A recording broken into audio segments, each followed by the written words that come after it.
UPLB or UPD? UPLB. Love the org or love the org? Love the org. Mag-mine sa LBIDs o mag-check out sa Shopee? Sa tingin ko, mag-mine sa LBID. Own car or UP Econ? UP-ikot tayo. Starbucks or Hubris? Hibos tayo. Kung bibigyan ka ng chance, sali ka ba ng UPLB Golf Club? One word to describe UP students. Matatapang. One word to describe UP students. Matatanda. Ito, one word to describe UP students. Pagod. Hi mga ka-107, it's your girl Queenie, bringing you the tea and everything in between. Hello naman so much mga friends and frenemies. Johanna here, delivering your no-filter, one-take energy. And of course, it's Colleen, ready to spill all the good vibes. And you're listening to Today with Angel Babies.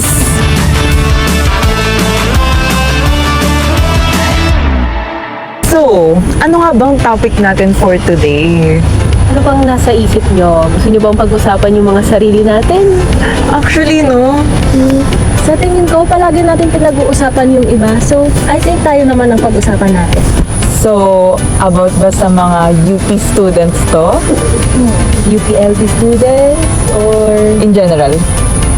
I think in general na lang. Para, alam niyo yun, marami tayong masabi talaga. Ang unang pumasok sa isip ko ay org culture. Dito muna tayo sa UPLB. Tama. No, for me, wala kasi akong org sa ngayon eh. So, kayo ba? May org ba kayo? Ako, may org ako. Ikaw? Actually, ako may org din ako. Anong may share nyo naman about sa org nyo? Ayan na nga. So, medyo interesting naman to kasi ang daming ang UPLB students na gustong-gustong sumali ng org. And ako naman, for my experience, parang magandang opportunity din siya para, alam mo yun, mas makakilala ka ng maraming tao. Kasi nung sumali ako ng org, fresh ako noon. Ikaw ba? Ako actually sumali ako mga third year na. Pero can we talk about the connections din sa mga alums kapag nag-join ka sa org, like super helpful niya in the future. Like meron tayong magiging mga alums na nagtatrive sa kanya-kanyang career na pwede maka-help sa atin in the future. Actually, totoo yan kasi may mga alums talaga na ang active nila bumalik, di ba? Like, talagang pupunta sila dito sa campus tapos mag-share ng mga about work nila, ganyan. Kaya magandang connections din kasi syempre pag grad natin, may trabaho agad. Ano naman sa tingin niyo yung parang nagiging criteria niyo? Kasi parang siguro in the near future baka Sumali ka rin, no? sumali ako ng org, di ba? Gusto ko lang malaman anong nagiging criteria niyo sa pagsali sa isang org. Ako personally kasi ang una kong tinignan kasi ACAD org nga, like from BS Bio ko. So, parang ang ganda na may mga kasama ko na, alam mo yun, same sa field. Ganun din naman sa akin. Yung mga first na pwede kong i-consider, syempre yung kung same ba yung org sa mga values na and prinsipyo na meron ako sa buhay, and then also yung mga same interest and same field na tinitake ko ngayon. Actually, may isa pa. May crush din kasi. Oh my God! Guys! Marami kasi mga pogi sa orgs. Yung iba kasi talaga, uy, kasasabi na lang kanina, tinanong nga ako kung love the org o love the org ni. Pero love the org tayo kasi ang daming help din na nabibigay talaga ng org. Kaya, if I were you, try mo kahit isang org lang bago ka mag-grad dahil iba rin talaga experience, no? So, kasi may naririnig kasi ako mga bali-balita dyan sa mga tabi-tabi. Mga naririnig ko lang ha. Baka mamaya ma-apektuhan tayo guys ha. Naririnig ko na may mga ibang tao daw kasi na once sumali sa org, nagiging major in org na. Mga BS org, no? BS org na sila. Nakakalimutan na nila yung studies. Kung mga ganun. Actually, kasi ang hirap talaga ng process. Like, may mga traditions pa rin na tinatawag. Like, yung kupal mindset. Kumbaga, na nakasanayan na ng mga orgs dito sa LB. Di ba mga alums before? The kupal culture. Pero personally, I think meron naman ibang ways na pwede nang maging process na hindi kinukupal yung mga Mag-a-apply. Totoo. So, sa depende din siya sa tao. Totoo. Kung paano mo ibabalance din talaga yung time mo. Kasi kailangan, estudyante ka pa rin naman, kailangan alam mo pa rin yung priorities mo. So, dyan din pumapasok yung time management natin. Kung paano natin ibabalance yung ACADS and OR. That's right. Kaya, ayun, may mga advantages, disadvantages yung pagsali sa org. It's just that, nasa atin pa rin yun bilang estudyante. Kasi syempre, ay, una nating naging reason kung ba't tayo nasa UP ay para mag-aaral. Dito naman tayo sis. Nilalamok na ako dun eh. Totoo. Kagulan na din kasi. So, since ang topic natin kanina ay about advantage, tama? Tama, advantage. May advantage din ba yung mga people sa pag-apply for international student exchange program?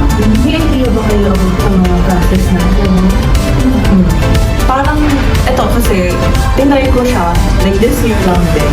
Pero wala akong org at that time. So, nakita ko lang siya sa post, sa Facebook. So, tinry ko i-click yung link. And, ayun, nakalagay naman doon lahat ng procedures, ganyan.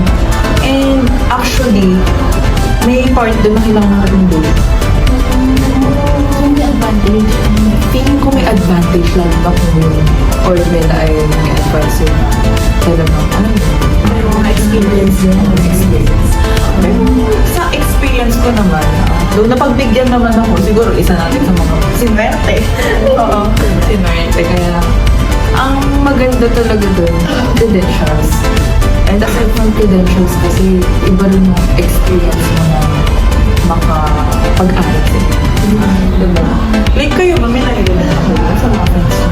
Ako, meron kasi akong pinsan na nasa ano siya ngayon, nasa Malaysia din siya for international studies. Pero last sem yun eh, last academic year, last sem. And then yun nga, parang nakita ko nga na nakakapag-enjoy siya. Eh parang marami siya nakakasalamuha. And by that na nandun siya, marami din siya nakikilala. And the fact na up until now, though tapos na yung sem, pero na-offeran pa rin siya ng internship. Kaya that's why super proud ako. Ay, nakita ko yung parang naging advantage sa kanya na nandun siya. And nag-raise siya ng opportunity mo. Oo, ano din talaga maganda kasi pupunta rin ako doon. Saglit lang naman siya this year lang. Ang dami din namin ginawa, like nag-internship ka rin ako, ganun din namin. And bukod doon, nabigyan pa ng scholarship. Yun, so paano? Marami talagang offers. Ako naman, ang experience ko, nung high school ako, ay nag-exchange student din ako. And ang masasabi ko lang, ang underrated ng culture exchange ng mga ng mga exchange programs. Kasi hindi masyadong nabibigyan kasi na marami palang iba't ibang culture na meron sila na iba sa atin. So, mahalaga talagang maintindihan natin. Oh, actually, dito ka sa UPLB, sobrang limited pa eh. Compared sa UPD ha, na ang dami talagang offer. So, sana hopefully in the future ay madagdagan din kasi marami din namang UPLB students, mga iska na deserving. So, ano lang ang masasabi mo about sa process na na-experience mo? Baka mamaya may mga nanonood tayong gusto, di ba? Actually, nung nakita ko yung post, inasikaso ko agad kasi parang saglit lang din yung time na binigay sa akin. Kaya kailangan mo talagang tutukan and medyo malapit kasi yung requirements. So, kailangan na bigyan mo talaga ng time. And ayun, hintay-hintay ka lang. Siguro after a month din siguro naging period para malapit ko yung results.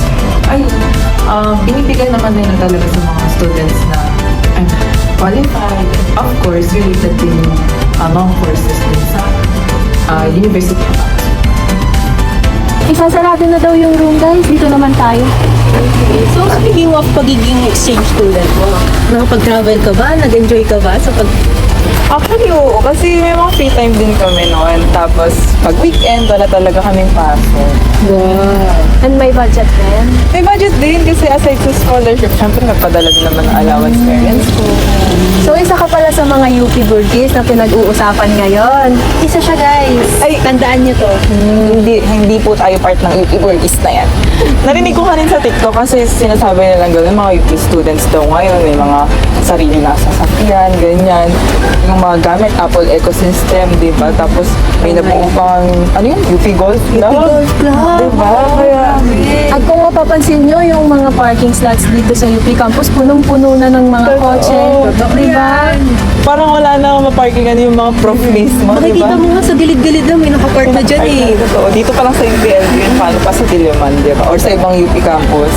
Doon mo makikita na guys. Marami talaga sila. Ang narinig ko kasi before na may mga nakakapasok talagang, alam mo yun, may kaya, mayaman naman, ganyan.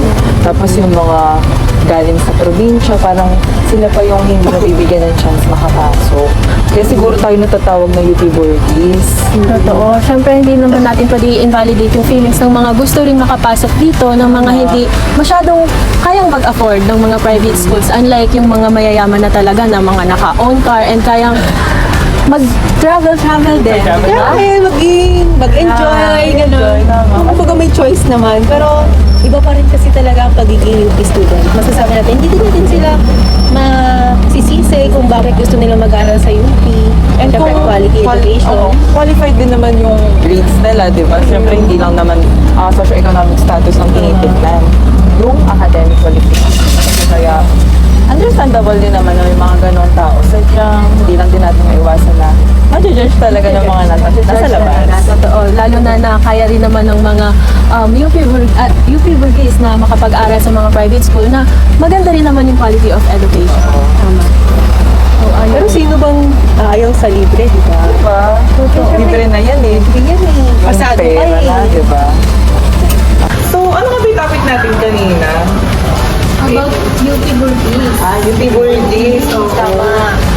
ayun, kahit sa tingin ko naman kahit may tinatanggap ang UP na, alam mo, kaya, mayaman, ganyan.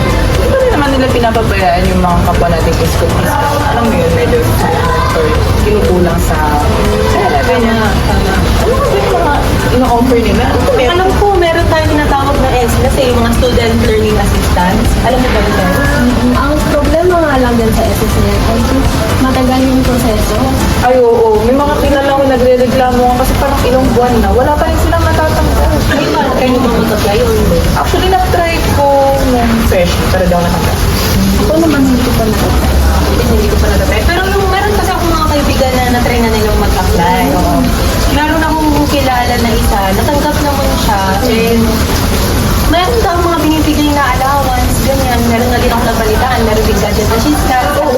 Yung kilala ko rin, nakatanggap siya ng iPad. Yun nga, Malaking tulong din talaga yung S-Class para sa Sa mga hindi kayang mag-afford ng mga sarili nilang pang-aral. Makakahelp yun sa kanilang paglulot. Yan oo. Lalo na ngayon, talagang mga digital na ang note-taking ng mga estudyante. Kaya kailangan yung mga ganong klaseng assistance na pinaprovide ng which is also good kasi syempre, alam naman natin na hindi lahat dito sa campus or sa universidad ay alam mo yun, kayang sustentuhan yung mga pangangailangan nila.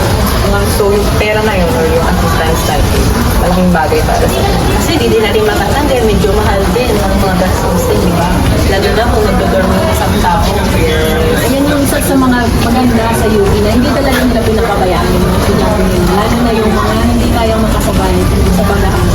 That's right. Pero yung parang napakarami na rin yung topics natin for today.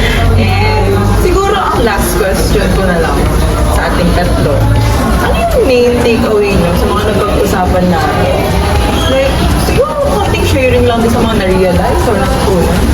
Siguro, sige, ako na muna. Ang na-realize ko lang ngayon, meron talagang ibang tao na they do it for convenience. Since na pag-usapan na natin yung pagsakay ng jeep, pagsakay pagkakaroon ng sariling kotse, or pag-aaral sa loob ng UP. Kasi feeling ko, merong reason talaga kung bakit mas pinipili nila ang mga ganong bagay. Kahit may choice naman. Kayo ba? Sa akin naman, ang mga UP students ngayon, syempre kasabay ng panahon, nagbabago and nagkakaroon ng modernization sa mundo natin ngayon. So nagkakaroon talaga ng mga kaibahan yung mga students, ganyan, may mga mas nakakaangat, may mas mga nahihirapan pa rin. So, ayun.